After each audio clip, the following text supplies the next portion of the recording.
Aujourd'hui, je vous parle de Hellraiser 2022, donc le reboot du film de 1987 du même nom, qui est aussi une adaptation du film de Hellbound Earth, sorti en 1986. Qu'est-ce que c'est un reboot? À ne pas confondre avec un remake. Un reboot, c'est de prendre le concept d'une franchise et d'aller dans une direction complètement différente de l'original.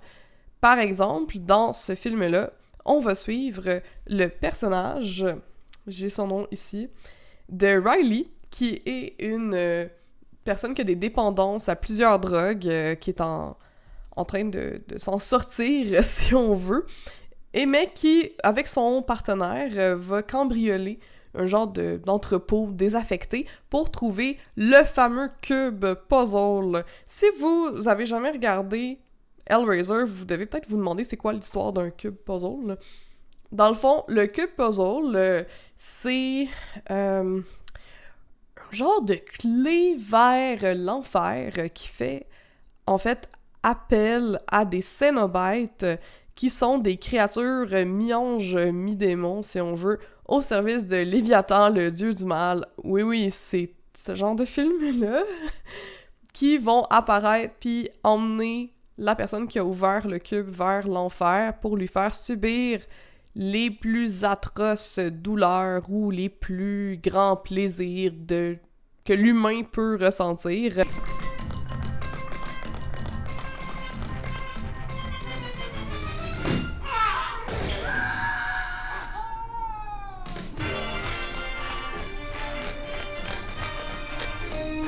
Bref, ce sont des accros au BDSM, sadomasochistes, mais de l'extrême, puis qui s'en foutent un petit peu de ton consentement. Donc, c'est pas une bien bonne représentation, si on veut. Moi, j'ai toujours trouvé qu'il y avait vraiment une belle gueule, quand même. Là, les Cénobites, là, ils sont toujours full bien présentés, cool, avec des designs intéressants.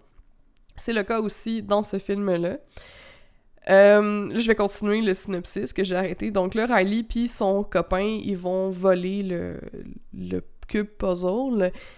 Et là, on va apprendre que à chaque fois que Riley va le modifier puis avoir une genre de composition différente du puzzle, il y a une lame qui va sortir et peu importe la personne qui se fait couper par la lame, que ce soit un humain ou peut-être autre chose, ça devient la cible des Cénobites. Donc, c'est un peu, comme je pourrais dire, une nouvelle approche au cube, parce que à chaque composition, je pense qu'il y en a 11, donc elle a besoin de 11 sacrifices pour atteindre la dernière des compositions de la boîte et avoir un genre de souhait. Dans le fond, c'est quelque chose qu'il n'y avait pas dans le premier Hellraiser, du moins, j'ai pas du tout compris ça, puis j'ai re-regardé le premier pour me préparer à cette review.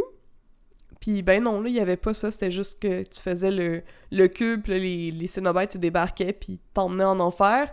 Dans ce cas-ci, si tu le fais, ben, faut que t'ailles un sacrifice, puis après ça, c'est un peu comme une quête. Ça m'a fait penser vraiment à de quoi qu'on pourrait trouver dans Donjons et Dragons.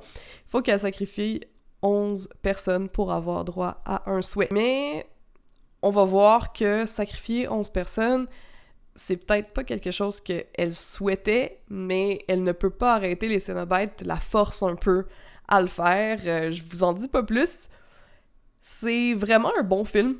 Je sais pas à quel point est-ce que ça avait l'air d'un bon film, de la manière que je l'ai décrit, mais étonnamment, c'est un bon film, puis hey, c'est quand même quelque chose, parce que les 11 films de Hellraiser qui ont été faits là, depuis 1987, il y en a 2 qui sont bons. Les autres, c'est de la merde, là. Puis genre, j'aime pas ça dire ça, que quelque chose est de la merde. J'essaie toujours de trouver quelque chose de positif, mais regardez les ratings, genre, de Rotten Tomatoes, là, c'est terrible, là. 0%. C'est rare qu'on voit des films qui ont 0%. Et c'est pas non... Genre, sans compter que là, c'est plusieurs films de la même franchise qui se retrouvent avec 0%, là. Ça fait dur un petit peu. Je dirais que le plus gros point négatif du film, c'est qu'il n'a pas été au cinéma. Je pense que ça aurait été vraiment un bon point pour la franchise de sortir ce film-là au cinéma. Ça l'aurait un petit peu relancé la hype. Les autres films ont tous été directement en vidéo. Celui-là, il est disponible sur Hulu. Hulu qui a vraiment beaucoup de bons films d'horreur, by the way. En tout cas, je vous le conseille comme si vous cherchez un nouveau service de vidéo sur demande, là. Hulu, je pense qu'ils ont un trial, genre un test de 30 jours, là, puis que tu peux regarder qu'est-ce qu'il y a dessus, puis je suis pas commandité, j'aimerais ça, mais non, là, je fais pas d'argent en faisant mes vidéos, yo, là. J'ai oublié de dire de quoi pendant que j'enregistrais, mais le fait que ce soit sur Hulu, puis que Disney Plus ait acheté Hulu, ça veut dire que Pinhead, c'est Loki, une princesse de Disney. Faites ce que vous voulez avec cette information-là. On retourne à la vidéo. Vraiment pas. Sinon, niveau positif, ben, il y a beaucoup de choses à dire là, à propos de ce film-là. C'est gore à souhait. J'ai vu certains commentaires sur IMDb qui disaient que c'est moins gore que l'original, par exemple. Mais c'était quand même pas mal gore, là. Je trouve qu'ils se sont amusés. Encore une fois, il y a un gros point sur... Il y a un point central sur les effets pratiques, là. C'est très, très présent. Il y a très peu de CGI, ce que je suis très reconnaissante, parce que moi, je trouve que le CGI, le 3D, ça enlève, en fait, à l'expérience de l'horreur. Je pense que il y a certains types, peut-être, de films que ça sert, par exemple des films de super-héros, des films de science-fiction, d'action, etc., mais que pour un film d'horreur qui se veut un peu plus... ancré dans la réalité, malgré le fait qu'il y ait beaucoup de surnaturel avec les Cénobites puis le genre de cube puzzle, ça reste que la souffrance et les thèmes qui sont abordés et l'histoire se passe dans le monde réel et que pour qu'on puisse vraiment ressentir, je pense, comment je pourrais dire ça, la souffrance ou l'impact des actions des Cénobites puis de leur machine à torture, ça prend des effets pratiques et c'est très réussi, encore une fois. Je trouve qu'il y avait beaucoup de respect et d'amour pour la franchise qui émane de ce film-là. L'ambiance, c'est top-notch. Les couleurs, les thèmes qui ont été abordés, qui sont la famille, le désir, les plaisirs, les excès. Encore une fois, très présent, un peu comme dans le premier film. Je trouve que les personnages sont plutôt passifs. On s'entend que la star... c'est bien sûr Jamie Clayton qui prend le rôle de Pinhead.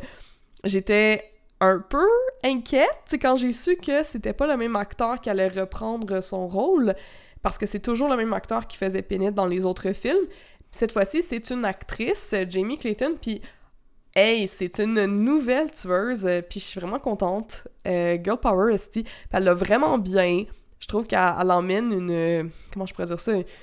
Pas une couleur différente, parce que dans le fond, elle respecte absolument le personnage. J'ai pas l'impression de voir un autre personnage, puis d'habitude, c'est ce que je préfère, parce que, par exemple, là, quand il y a eu l'autre Chucky, là, pas la série Chucky ou les Chucky qui ont été directement en vidéo, mais le film Chucky Child Play de 2019, avec Mark Hamill dans le rôle de Chucky, j'ai pas trippé. Je sais pas, dans ma tête, Chucky, c'est Brad Dourif. Puis ça a dénaturé un peu le personnage, alors que j'adore Mark Hamill dans plein de rôles, dont son incroyable travail en tant que le Joker dans plusieurs séries animées. Je le voyais pas, je me disais, ben, Colin, ça aurait été un meilleur film si ça avait pas été Chucky, puis s'il avait créé un nouveau personnage. Parce que là, ça me sort complètement du film de juste entendre cette voix-là que j'associe pas du tout à Chucky. J'avais pas été capable d'embarquer.